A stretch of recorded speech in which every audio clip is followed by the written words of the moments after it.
All right, today let's go over the importance of SKUs. I used to just use whatever Amazon would generate, which was like QPFW. Wouldn't help me at all when the book sold. And the more you get in your business, the more you're going to want to really be able to analyze what your SKU exactly means. So the first part of your SKU should be the prefix. So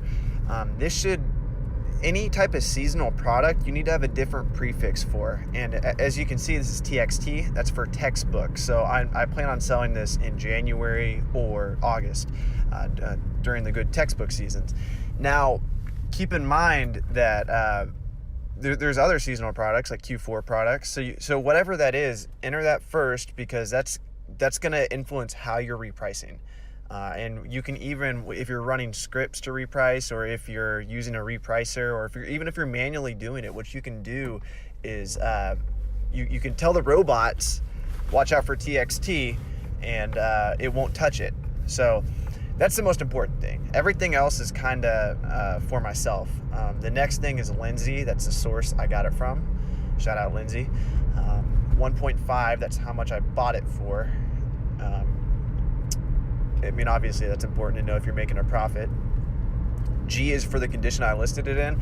And I used to not care about that, but I'm not going to be running an experiment to see if good books sell for more than acceptable books. Maybe I could in the future, but I just want to know, okay, I listed this, and sometimes what I'll do is I'll open up a Keepograph and I'll look at, okay, what are the other offers? What's the low price the day this sold that's the next part of the SKU.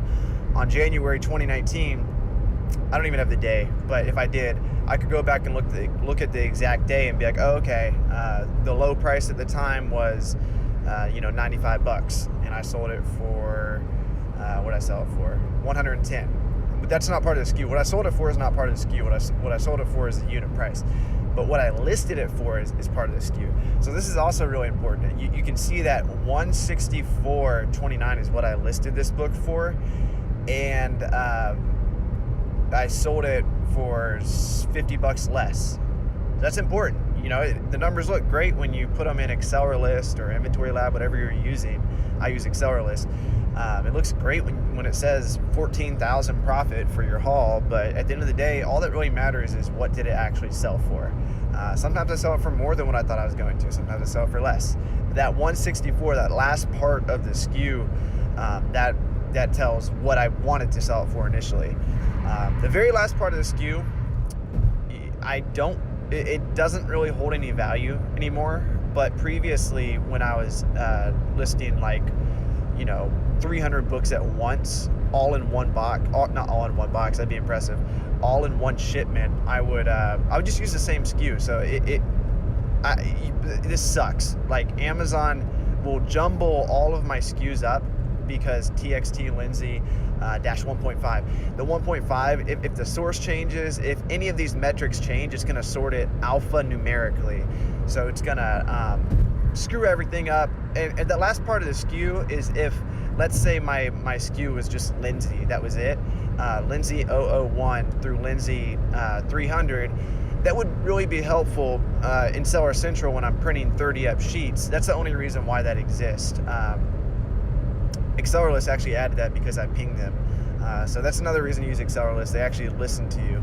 But I'm no longer using that method where I list everything at once. So that last part of the SKU, yeah, it's cool to see how many you had in a batch, but right now that's kind of irrelevant. I still keep it on there though. Yeah, that's why you should be using dope ass custom SKUs. Peace out, guys.